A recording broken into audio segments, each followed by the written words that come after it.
Ukraine और रूस की जंग को 1 महीना बीत चुका है, लेकिन यूक्रेन की राजधानी कीव पर कब्जा करने में रूस को अब तक कामयाबी नहीं मिली। इसीलिए रूस ने अब अपने आधुनिक मिसाइल सिस्टम इस्कंदर को भी जंग के मैदान में उतार दिया, जिसका एक वीडियो भी रूस के रक्षा मंत्रालय ने जारी किया, जिसमें इस्कंदर मिसाइल सिस्टम से लैस रूसी सेना की 2 गाड़ियां एक सुनसान इलाके में आकर रुकती दिखी। इसके बाद जैसे ही गाड़ी के अंदर बैठे जवानों ने कुछ बटन दबाए तो मिसाइल लॉन्च के लिए तैयार हो गई और फिर तेज रोशनी उठने के साथ ही मिसाइल ने आसमान की ओर उड़ान भरनी शुरू कर दी।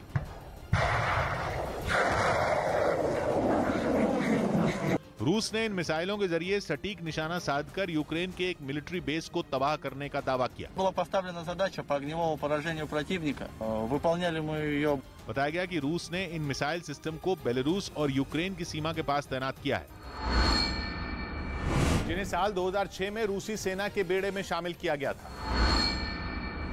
और इनके जरिए 500 किलोमीटर की दूरी से दुश्मन के ठिकानों को निशाना बनाया जा सकता है। यानी बेलारूस में यूक्रेन की सीमा के पास तैनाती के बावजूद राजधानी कीव भी इनके हमले की जद में है, क्योंकि वहां से कीव की दूरी महज 90 किलोमीटर। यह मिसाइल करीब 700 किलो विस्फोटक लेकर उड़ान भर सकती है, जो किसी भी बड़ी इमारत और सैन्य ठिकाने को तबाह करने के लिए काफी है। और जरूरत पड़ने पर इन मिसाइलों के जरिए परमाणु हथियार भी लॉन्च किए जा सकते हैं। खबर है कि रूस ने बेलारूस में कम से कम 36 इस्कंदर मिसाइल सिस्टम तैनात किए हैं। उधर यूक्रेन के खिलाफ रूस ने अपने जंगी हेलीकॉप्टरों से हमले तेज कर दिए, जिसका एक वीडियो भी रूस के रक्षा मंत्रालय की ओर से जारी किया गया। हालांकि यह वीडियो किस इलाके का है इसका पता नहीं चल पाया, लेकिन हवाई हमले का जो वीडियो जारी किया गया उसमें रूसी सेना के सबसे खतरनाक का-52 हेलीकॉप्टर यूक्रेन के सैन्य ठिकानों को 2 तरफ से घेर कर निशाना साधते दिखाई दिए और जैसे ही टारगेट लॉक हुआ तो उनमें एक हेलीकॉप्टर से दागी गई गाइडेड मिसाइल ने दुश्मन के ठिकाने को ध्वस्त कर दिया। इस हमले के बाद वहां जबरदस्त धमाका हुआ और धूल का एक बड़ा गुबार आसमान की ओर उठता दिखा। रूस ने इन हवाई हमलों में यूक्रेन की सेना की कई बख्तरबंद गाड़ियों और अहम ठिकानों को तबाह करने का दावा किया। अपने मिशन को अंजाम देने के बाद इन हेलीकॉप्टरों ने जिस जगह पर लैंडिंग की वहां रूसी सेना की एक गाड़ी भी खड़ी दिखाई दी। इस बीच यूक्रेन की सेना की कुछ गाड़ियों पर रूस ने आसमान से बमबारी की और उन्हें उड़ा दिया, जिसका वीडियो खुद रूस के रक्षा मंत्रालय ने जारी किया और यह दावा किया कि रूस से एक लड़ाकू विमान ने उड़ान भरी और यूक्रेन पहुंचने के बाद उसने एक इलाके में खड़ी यूक्रेन की फौज की कुछ गाड़ियों और ट्रकों पर आसमान से बमबारी शुरू कर दी। रूस के इस हमले में वो गाड़ियां तबाह हो गईं, उनमें जबरदस्त आग लग गई और उनसे भारी मात्रा में उठ रहा धुआं भी पूरे इलाके में फैल गया। इस हमले के बाद रूस के उस विमान ने वापसी कर ली और अपने घर सुरक्षित लौट गया। उधर रूस और यूक्रेन के बीच जंग चलते हुए पूरे 30 दिन हो गए, लेकिन 1 महीने बाद भी रूस के हाथ कोई बड़ी कामयाबी नहीं लगी है। हालांकि इस जंग के खत्म होने की एक डेडलाइन की चर्चा शुरू हो गई। दावा यह है कि रूस की फौज को जंग खत्म करने की डेडलाइन बता दी गई है। कितने भी सैनिक जख्मी हो जाएं, यूक्रेन की तरफ से कितना भी जोरदार जवाब मिले, किसी भी मिसाइल से हमला हो, लेकिन रूस की फौज की कोशिश डेडलाइन से पहले इस जंग को खत्म करने की होगी। हालांकि ये डेडलाइन ही यूक्रेन के सैनिकों में भरोसा पैदा करने वाली है। अभी तक दावा यह था कि यूक्रेन को जीतना रूस की सेना बाएं हाथ का खेल मान रही थी। दावा यह है कि यूक्रेन के स्पेशल ऑपरेशन के लिए केवल 72 घंटे का वक्त रखा गया था, लेकिन 1 महीने बाद भी यूक्रेन का कोई ऐसा शहर नहीं है जो पूरी तरह रूस की मुट्ठी में जा चुका हो। अब तो दावा यह है कि रूस की फौज को 9 मई तक जंग खत्म करने का आदेश दिया गया है। मतलब यह कि 9 मई से पहले रूस ने यूक्रेन में चल रहा युद्ध खत्म करने को कहा है। 9 मई की डेडलाइन तय करने के पीछे भी एक बड़ी वजह बताई जा रही है। यह ऐसा दिन है जो रूस की फौज हर साल विजय दिवस के तौर पर मनाती है, लेकिन इसका सीधा मतलब यह है कि रूस की फौज ने भी मान लिया है कि यूक्रेन को कुछ दिनों में ही घुटनों पर लाना मुमकिन नहीं है। 9 मई में अभी मोटे तौर पर 1.5 महीना बाकी है। 9 मई की डेडलाइन होने का मतलब यह है कि अभी यूक्रेन में बमबारी और मिसाइलों से हमले 1.5 महीना और चलने का अनुमान है। हालांकि रूस की तरफ से अभी तक 9 मई की डेडलाइन पर औपचारिक तौर पर कुछ नहीं कहा जा रहा, लेकिन यूक्रेन की फौज ने इससे जुड़ी जानकारी सोशल मीडिया पर डाली। इसके अलावा यूक्रेन के सैनिकों को भी इस डेडलाइन के बारे में बताया गया और सैनिकों को यह कहा गया है कि विजय दिवस से पहले रूस किसी भी सूरत में जंग खत्म करना चाहता है। 9 मई को हर साल रूस विजय दिवस मनाता है। ये विजय दिवस मनाने की रवायत वहां 77 साल पुरानी है। दूसरे विश्व युद्ध का अंत 1945 में 8 मई को हुआ था। 8 मई को जर्मनी और जापान ने सरेंडर के समझौते पर दस्तखत किए थे, जिसके बाद 9 मई को विजय का जश्न मनाया गया था। दूसरे विश्व युद्ध की जीत का जश्न रूस में सोवियत संघ के जमाने से ही मनाया जाता रहा है, लेकिन रूस ये नहीं चाहता कि इस बार जब मॉस्को में विजय दिवस मनाया जा रहा हो तो कीव में रूस की फौज जंग लड़ रही हो।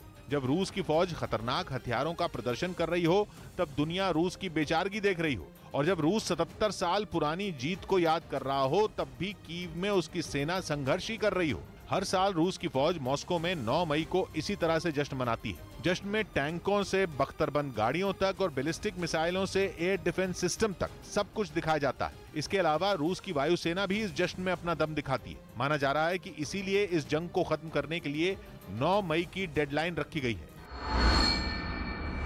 तो वहीं रूस ने कीव के पास सेना के एक तेल डिपो पर क्रूज मिसाइल से हमला कर दिया। बताया गया कि यूक्रेन में जंग के बीच बचा हुआ यह सेना का सबसे बड़ा तेल डिपो था,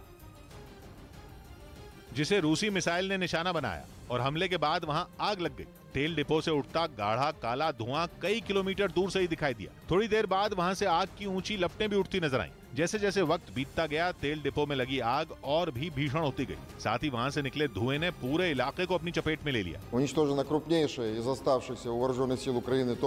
यूक्रेन के तेल डिपो को हमले से तबाह करने के बाद रूस ने बयान जारी किया कि यह हमला 3M54 कैलिब्र क्रूज मिसाइल से किया गया, जिसे उसने समंदर से कीव के पास के इलाके में दागा। वहां तेल डिपो को तबाह कर देने वाली रूस की यह मिसाइल बेहद ही घातक है। इसकी लंबाई 6 से 9 मीटर तक और वजन 1300 से 2300 किलोग्राम तक होता है, जबकि इस मिसाइल में 400 से 500 किलो विस्फोटक का इस्तेमाल हो सकता है। यही नहीं, सबसे खतरनाक बात यह कि इस मिसाइल की रेंज 220 किलोमीटर से 4500 किलोमीटर तक होती है, यानी हजारों किलोमीटर दूर बैठकर भी दुश्मन के किसी भी ठिकाने को पल भर में नेस्त नाबूद किया जा सकता है। उधर यूक्रेन के खार्किव शहर में रूसी सेना की बमबारी से कई मकान जलकर राख हो गए। इन हमलों में 4 लोगों की मौत हो गई, जबकि कई लोगों के घायल होने की खबर है। और रूस की इस बमबारी के घंटों बाद भी कुछ जगहों से आग की लपटें उठती हुई नजर आईं। कई मकानों के तो नामो निशान तक मिट चुके थे। इस बीच कुछ लोग अपने जलते हुए घरों पर पानी की बौछार करते दिखाई दिए। हालांकि रूसी हमलों के थोड़ी ही देर बाद दमकल कर्मियों की टीम वहां पहुंच गई, लेकिन आग बुझाने में उन्हें कई घंटों का वक्त लग गया। रूस के हमले से मारियोपोल के थिएटर में हुई तबाही का एक नया वीडियो सामने आया। इस हमले में यूक्रेन ने कई लोगों के मारे जाने का दावा किया था, और अब वहां हुए इसी हमले का एक नया वीडियो सामने आया, जिसमें धमाके के बाद जिंदा बचे लोग सीढ़ियों से नीचे उतरते दिखे। इनमें कुछ महिलाएं छोटे बच्चों को अपनी गोद में पकड़ी दिखाई दी। इनके अलावा वहां कुछ बुजुर्ग भी थे जो किसी तरह बाहर निकलने की कोशिश करते नजर आए। इसके बाद ये सभी लोग इस टूटी हुई इमारत के एक बचे हुए हिस्से तक पहुंचने में कामयाब रहे, जिससे इन लोगों की जान बच गई। इस थिएटर का आगे का हिस्सा तो फिर भी सही सलामत नजर आया, लेकिन पिछला हिस्सा पूरी तरह मलबे के ढेर में बदला दिखा। ये धमाका इतना जबरदस्त था कि वहां कोई भी चीज साबुत नहीं बची। यूक्रेन का दावा है कि इस थिएटर में हवाई हमलों से बचने के लिए कई लोग छिपे हुए थे। तो रूस ने जंग के मोर्चे पर यूक्रेन के एक तोपखाने पर हवाई हमला करने का दावा किया। रूस के रक्षा मंत्रालय ने इससे जुड़ा एक वीडियो सोशल मीडिया पर भी शेयर किया, जिसमें जमीन पर एक जोरदार धमाका होता दिखा। यह हमला ड्रोन से किया गया। इस वीडियो में दिखा कि इस हमलावर ड्रोन ने पहले नीचे जमीन पर अपने टारगेट की पहचान की और फिर पलक झपकते ही उसे उड़ा दिया। इस धमाके के बाद वहां से धुएं का गुबार आसमान की तरफ उठता नजर आया। रूस ने दावा किया कि इस हवाई हमले से यूक्रेन का ये तोपखाना तबाह हो गया। तो वहीं यूक्रेन की राजधानी कीव के पास इरपिन से तबाही का एक वीडियो सामने आया। रूस पिछले कई दिनों से इरपिन की इमारतों को अपना निशाना बना रहा है, जिससे वहां हर तरफ तबाही मची है। और इन हमलों की वजह से कीव की कई इमारतों में भीषण आग लग गई। ड्रोन से ली गई कुछ तस्वीरों में साफ दिखा कि रूस के हमलों में वहां की कई इमारतें बुरी तरह बर्बाद हो गई, जबकि सड़कों पर खड़ी गाड़ियां भी तहस नहस हो गई। ड्रोन कैमरा जिस तरफ भी घूमा वहां बर्बादी का मंजर ही नजर आया। इमारतों पर हुए मिसाइल हमले से पूरा शहर खंडहर में बदल गया, जबकि कुछ इमारतों से आग की लपटें उठती हुई भी दिखी। हमलों की वजह से पूरा शहर एकदम सुनसान दिखा और वहां कोई भी इंसान नजर नहीं आया। इस बीच रूस की एक रिपोर्ट में दावा किया गया कि नेटो की योजना यूक्रेन को केवल बलि का बकरा बनाने की थी। मतलब यह कि रूस के खिलाफ एक बड़ी साजिश में यूक्रेन को एक मोहरे की तरह इस्तेमाल करने पर लंबे वक्त से काम किया जा रहा था। नेटो के इस प्लान को बारबरोसा 2 नाम दिया गया था, और एक खुफिया रिपोर्ट के आधार पर रूस ने बारबरोसा 2 प्लान की जानकारी दी। इस प्लान का मकसद रूस के खिलाफ एक बड़ी जंग का माहौल तैयार करना था। इसके लिए अलग अलग तरह से रूस को उकसाने की बातें पहले से लिखी गई थी। रूस के खिलाफ जंग की तैयारी करने के लिए यूरोप में क्या कदम उठाए जाएंगे ये भी पहले ही तय किया जा चुका था। अगर रूस की रिपोर्ट में जो बातें लिखी गई हैं वो सही हैं तो तीसरे विश्व युद्ध की तैयारी काफी पहले कर ली गई थी। इतना ही नहीं, यूक्रेन में चल रही जंग तीसरे विश्व युद्ध की शुरुआत है। जर्मनी के जिस प्लान की वजह से दूसरा विश्व युद्ध 1939 में शुरू हुआ था उसका नाम भी बारबरोसा ही था और अब तीसरे विश्व युद्ध की तैयारी को बारबरोसा 2 बताया जा रहा है।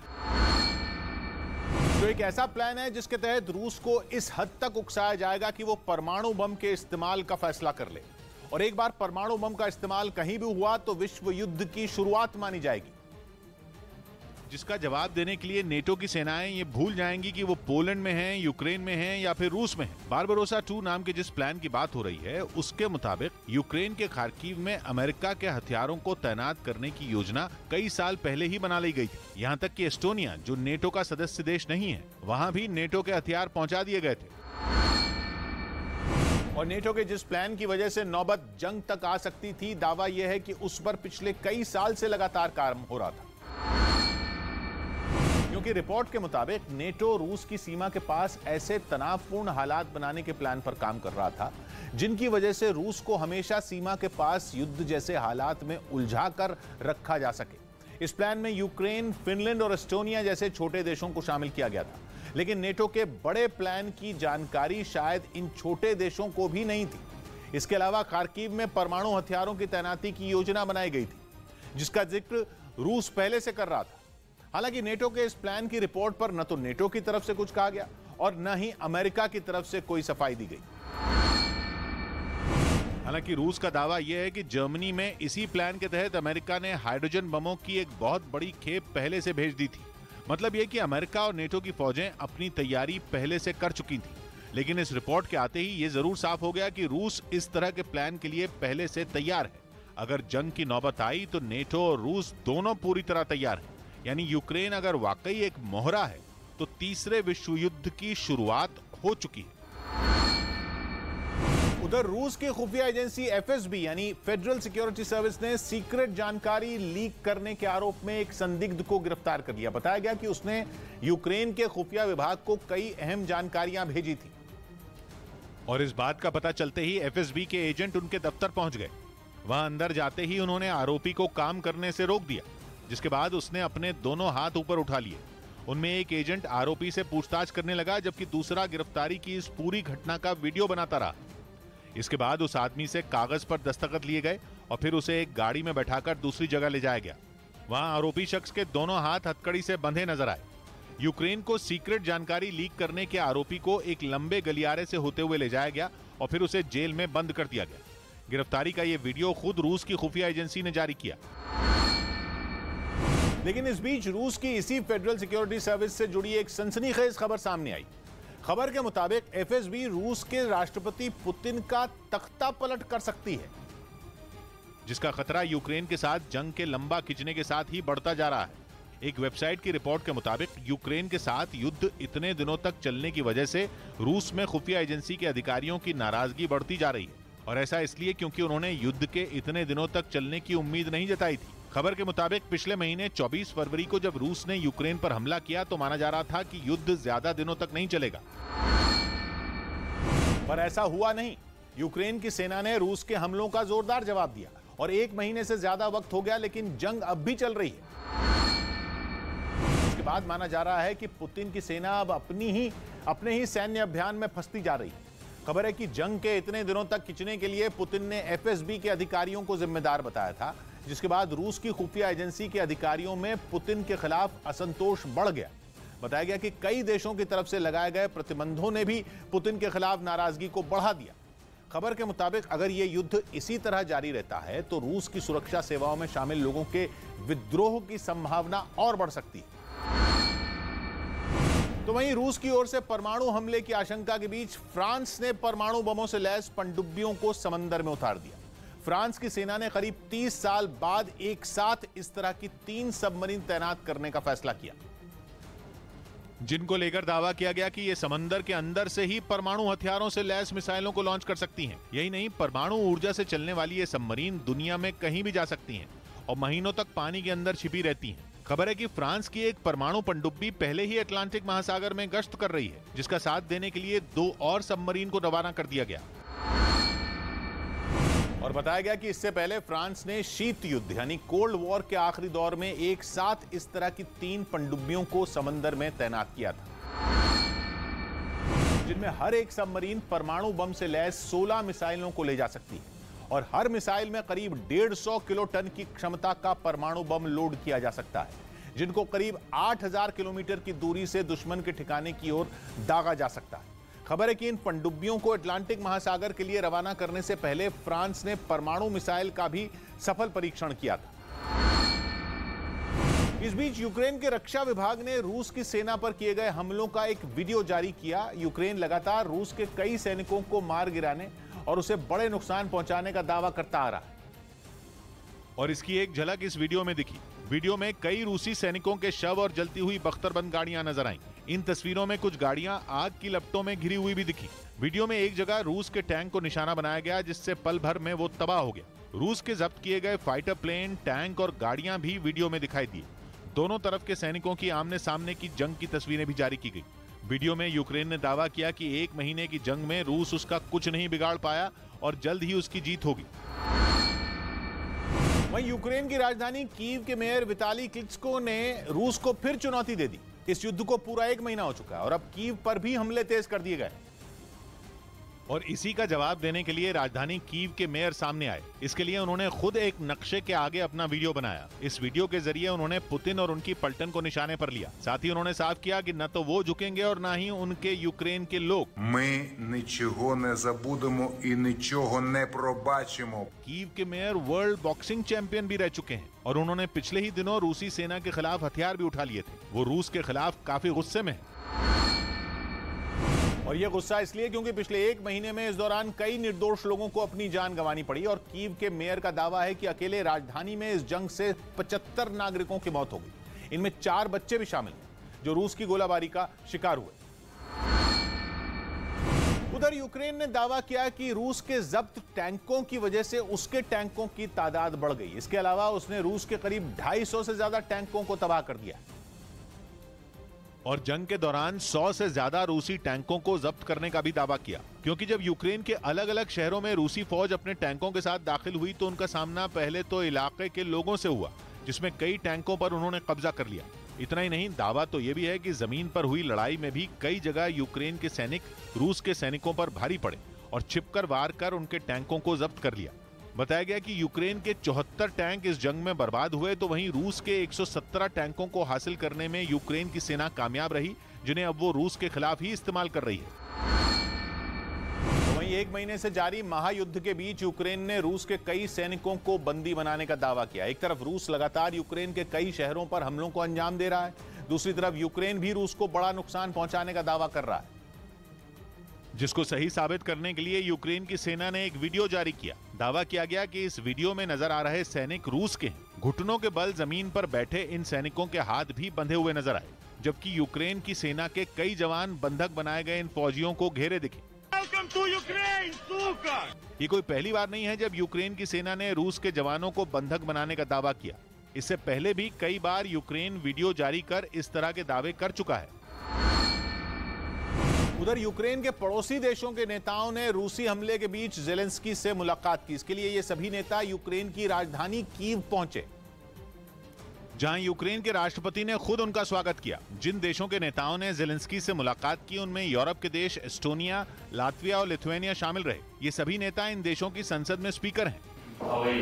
इस मुलाकात के दौरान यूक्रेन के ताजा हालात और ईयू यानी यूरोपियन यूनियन में यूक्रेन की सदस्यता पर चर्चा की गई। रूस के हमले के तुरंत बाद ही यूक्रेन ने ईयू का सदस्य बनने के लिए आवेदन कर दिया था। यही नहीं, इसी बैठक में ज़ेलेंस्की ने फिर रूस को निशाने पर लिया और इस हमले को अंतर्राष्ट्रीय कानूनों का उल्लंघन बताया। साथ ही एस्टोनिया, लातविया और लिथुआनिया से रूस पर दबाव बढ़ाने की अपील की।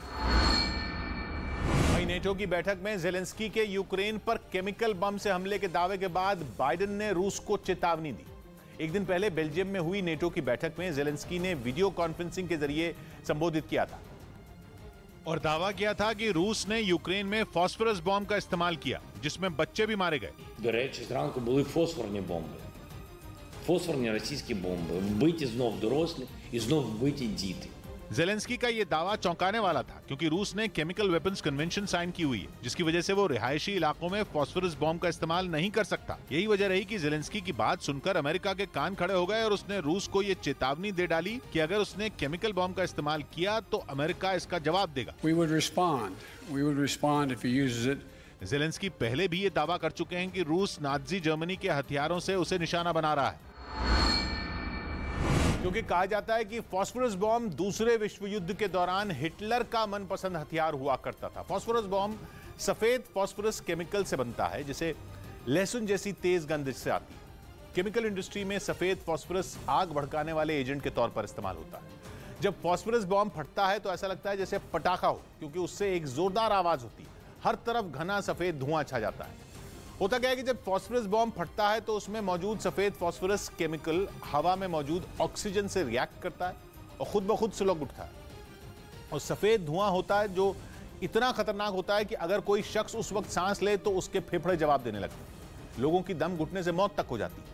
सिर्फ इतना ही नहीं, फॉस्फरस बॉम्ब इतनी बुरी तरह जला देता है कि इंसान की चमड़ी तक गल सकती है। फॉस्फरस बॉम्ब लोगों के शरीर के अंदर तक गहरी चोट पहुंचाता जाता है।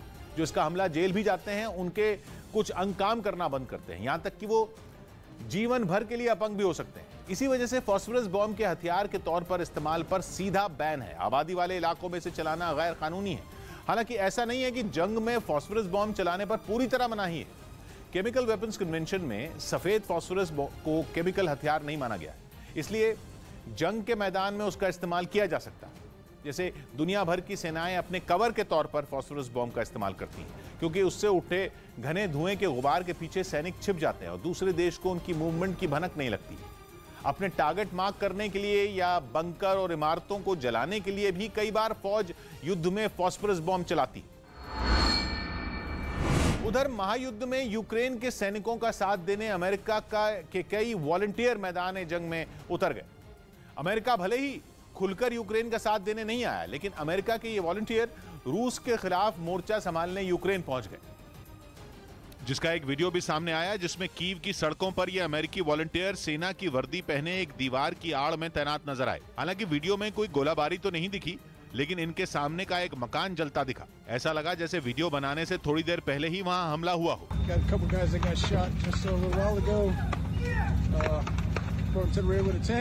यूक्रेन का दावा है कि इस अमेरिकी दस्ते ने राजधानी कीव के पास के गांव को रूस के कब्जे से आजाद करवाया।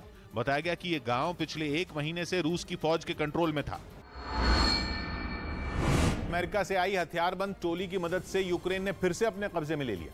बताया गया कि इसके बाद ये जवान कीव के दूसरे इलाकों में भी यूक्रेन की सेना की मदद के लिए पहुंच गए, और सामने आई तस्वीरों में वो हमले वाली जगह पर खड़े दिखे। ऐसा लगा कि जिस जगह पर ये तैनात थे वहां कुछ ही देर पहले एक जोरदार धमाका हुआ हो, और इसी वजह से इन जवानों के आसपास काफी धुआं उठता हुआ नजर आया। सेना की वर्दी पहने इन लोगों ने अमेरिका के समर्थन में नारे भी लगाए। कीव में मौजूद इन वॉलंटियर के पास अमेरिकी सैनिकों की तरह वर्दी और हाथों में अत्याधुनिक हथियार भी दिखे। इस बीच अमेरिका के न्यूयॉर्क शहर की कई सरकारी इमारतों पर यूक्रेन का झंडा फहराया गया। खबर है कि न्यूयॉर्क प्रशासन ने जंग में यूक्रेन के साथ एकजुटता दिखाने के लिए यह कदम उठाया, जिसके तहत न्यूयॉर्क शहर में कई जगहों पर यूक्रेन का झंडा फहराया गया। वहां की कई सरकारी इमारतों को इसके लिए चुना गया, जहां अमेरिका के झंडे के साथ यूक्रेन का भी झंडा फहराता हुआ नजर आया। बताया गया कि यूक्रेन में जारी जंग का 1 महीना पूरा होने पर न्यूयॉर्क के गवर्नर की तरफ से यह आदेश जारी किया गया था। तो रूस से बार बार मिल रही परमाणु जंग की धमकियों के बीच अमेरिका ने अपने सबसे ताकतवर प्लेन को यूरोप रवाना कर दिया है। इसी हफ्ते पुतिन के प्रवक्ता ने ताल ठोककर कहा था कि अगर रूस पर आंच आई तो वो परमाणु हथियार इस्तेमाल करने से नहीं चूकेगा। और अब जब अमेरिकी राष्ट्रपति बाइडेन 4 दिन के दौरे पर यूरोप पहुंचे हुए हैं, तो उनकी हिफाजत के लिए अमेरिकी एयरफोर्स ने अपना वो विमान उनके साथ भेजा है जिसको परमाणु हमला भी कुछ नहीं बिगाड़ सकता। मतलब अगर बाइडेन के यूरोप में रहते हुए रूस ने यूरोप पर परमाणु बम दाग भी दिए, तो अमेरिका का यह विमान अपने राष्ट्रपति को जरा सी भी आंच नहीं आने देगा। लेकिन ये अमेरिकी राष्ट्रपति की सवारी एयरफोर्स 1 नहीं है, यह है E-4B नाइट वॉच, जो कि इंग्लैंड में तैनात है। ये दिखने में अमेरिकी राष्ट्रपति के हवाई जहाज एयरफोर्स वन जैसा जरूर है, लेकिन उससे बिल्कुल अलग है। ये इतना खतरनाक है, पूरी दुनिया अमेरिका के इस हवाई जहाज को डूम्सडे प्लेन के नाम से जानती है। डूम्सडे मतलब दुनिया का आखिरी दिन, यानी प्रलय और कयामत के उसी खतरनाक दिन से निपटने के लिए बना है अमेरिका का यह विमान E-4B नाइट वॉच। ऐसा हवाई जहाज है जिस पर परमाणु हमले का भी कोई असर नहीं पड़ता। परमाणु विस्फोट तक अमेरिका के इस शक्तिशाली विमान का बाल भी बांका नहीं कर सकता। जिस परमाणु धमाके के वक्त खतरनाक रेडिएशन और भयानक गर्मी से धरती पर तबाही मच सकती है, लाश पर लाश बिछ सकती है, उस वक्त E-4B नाइट वॉच में मौजूद अमेरिका के राष्ट्रपति, रक्षा मंत्री, सेना के सबसे सीनियर अधिकारी बिल्कुल सुरक्षित रह सकते हैं। E-4B नाइट वॉच को पहली बार शीत युद्ध के दौरान 1973 में डिजाइन किया गया था और आज अमेरिका के पास ऐसे 4 विमान हैं जिनमें कम से कम एक विमान हमेशा 24 घंटे अलर्ट पर रहता है कि कल को अगर परमाणु युद्ध छिड़ जाए तो तुरंत विमान को काम पर लगा दिया जाए। अमेरिका अपने राष्ट्रपति की सुरक्षा से जरा सा भी समझौता नहीं करता, इसलिए हमेशा एक डूम्सडे प्लेन अमेरिकी राष्ट्रपति के साथ विदेश के दौरों पर जाता ही है और यह प्रोटोकॉल इस बार भी फॉलो हुआ। लेकिन सवाल यह है कि E-4B नाइट वॉच परमाणु हमले को कैसे झेल सकता है? तो इस विमान की कॉकपिट की विंडशील्ड को परमाणु हमले के असर से बचाने के लिए उस पर एक खास जाली लगी। ये जाली दिखने में कुछ उस तरह की है जैसे माइक्रोवेव ओवन की विंडो पर लगी होती है, लेकिन उससे कई गुना ताकतवर है, जो कि परमाणु धमाके की वजह से पैदा हुई बेहद ताकतवर इलेक्ट्रोमैग्नेटिक पल्स भी झेल सकती है। अमेरिका के E-4B नाइट वॉच प्लेन की बॉडी पर भी परमाणु धमाके से पैदा हुई गर्मी और उसके रेडिएशन से बचाने वाला पूरा कवच लगा हुआ है। मतलब इस डूम्सडे प्लेन को हवा में उड़ते ऐसे बंकर की तरह बनाया गया है, जो कि जब परमाणु जंग छिड़ने पर जमीन पर रहना खतरे से खाली न हो तो अमेरिका के राष्ट्रपति, अमेरिका के रक्षा मंत्री, सेना के सीनियर अधिकारियों को लेकर आसमान में उड़ जाए। लेकिन E-4B नाइट वॉच का रोल यहीं खत्म नहीं होता, बल्कि उसमें कम्युनिकेशन और मॉनिटरिंग के बेहद हाईटेक इक्विपमेंट भी लगे हैं। यानी अमेरिका का डूम्सडे प्लेन हवा में उड़ते वॉर रूम का काम भी कर सकता है। परमाणु युद्ध की सूरत में जब अमेरिका की सेना का जमीन पर मौजूद कम्युनिकेशन का सारा सिस्टम ही ध्वस्त हो जाए, तब उसका डूम्सडे प्लेन हवा में कमांड और कंट्रोल सेंटर बन जाएगा, ताकि अमेरिकी राष्ट्रपति आसमान में रहकर जमीन पर लड़ी जा रही जंग पर बारीकी से नजर रख सकें। E-4B नाइट वॉच का कम्युनिकेशन सिस्टम इतना तगड़ा है कि उसके जरिए अमेरिका के राष्ट्रपति और उनके सैन्य अधिकारी दुनिया के जिस भी कोने में अमेरिका की फौज तैनात है वहां उससे संपर्क कर सकते हैं, उसे परमाणु हमले का ऑर्डर दे सकते हैं।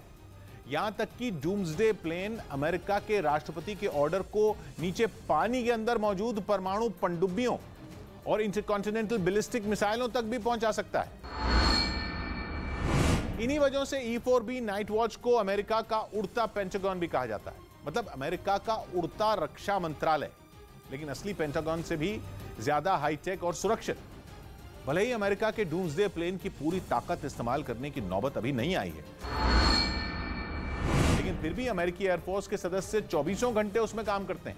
7 दिन उनकी शिफ्ट होती है, वो विमान में ही सोते हैं। E-4B नाइट वॉच विमान में 112 लोग आ सकते हैं। इसमें 4 ताकतवर इंजन लगे हैं, जिनकी बदौलत ये एक बार ईंधन भरने के बाद लगातार 12 घंटे तक हवा में उड़ सकता है। लेकिन 12 घंटे बाद भी ईंधन डालने के लिए इस विमान को जमीन पर लाने की जरूरत नहीं। हवा में रहते हुए ही अमेरिका के डूम्सडे प्लेन में तेल भरा जा सकता है और फिर तो वो कई दिनों तक आसमान में बना रह सकता है।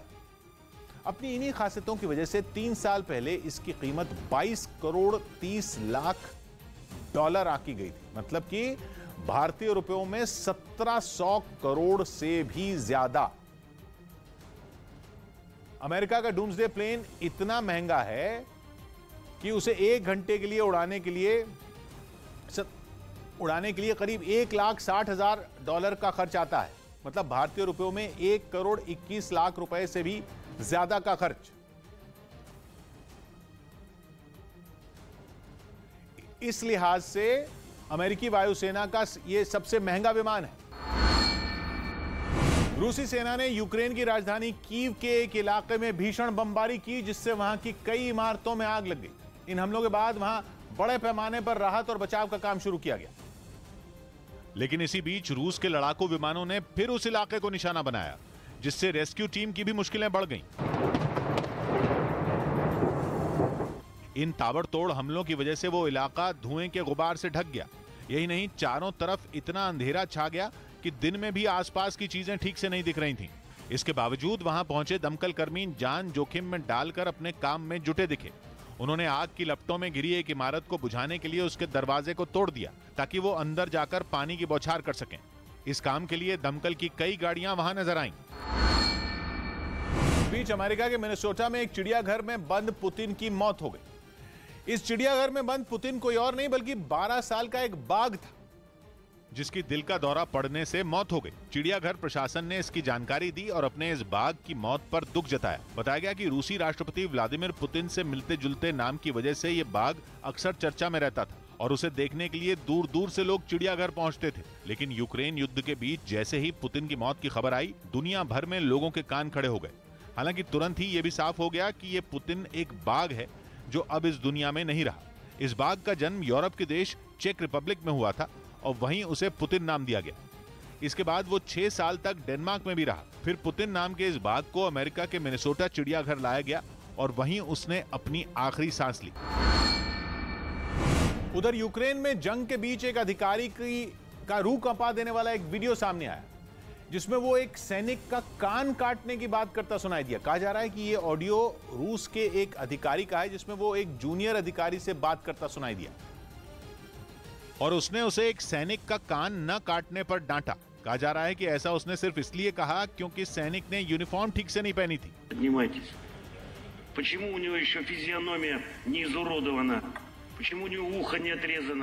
दावा किया गया कि जिस अधिकारी का ये ऑडियो है वो यूक्रेन के मारियोपोल शहर का इंचार्ज है, जिसे मारियोपोल का कसाई भी बोला जा रहा है। अज़ोव सागर के किनारे बसा मारियोपोल 80% तक तबाह हो चुका है और कहा जा रहा है कि रूस की सेना वहां अंदर तक घुस चुकी है। वहीं रूस और यूक्रेन के बीच युद्ध बंदियों की रिहाई पर एक समझौता हुआ। इस समझौते के तहत दोनों देशों ने ऐसे कुछ सैनिकों को रिहा किया जिन्हें जंग के दौरान बंधक बनाया गया था।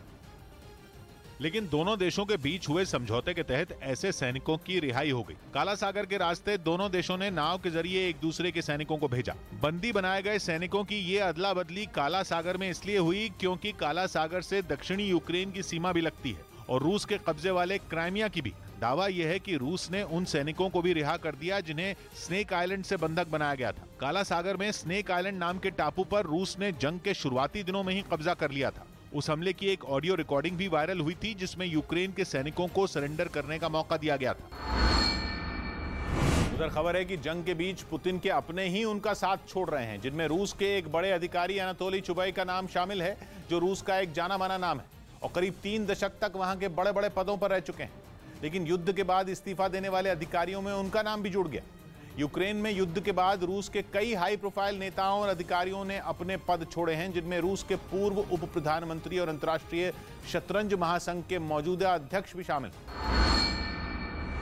इस बीच कई साल तक हिटलर के नाजी कैंपों में अत्याचार सहकर भी बच जाने वाले एक बुजुर्ग खार्किव में रूसी बमबारी का शिकार हो गए। बताया गया कि 96 साल के बोरिस रोमनचेन्को को दूसरे विश्व युद्ध के दौरान नाजी कैंपों में बंधक रहे थे, जहां से कई साल पहले किसी तरह जान बचाकर वो यूक्रेन चले आए और खार्किव में अपने परिवार के साथ रहने लगे। लेकिन हिटलर के अत्याचार से बच जाने वाले बोरिस रोमनचेन्को रूस की बमबारी से नहीं बच पाए। उनके परिवार के मुताबिक जिस बिल्डिंग में वो रहते थे उसे रूसी मिसाइल ने निशाना बनाया और इसी हमले में उनकी मौत हो गई। इसके बाद उनके शव को एक ताबूत में रख दिया गया।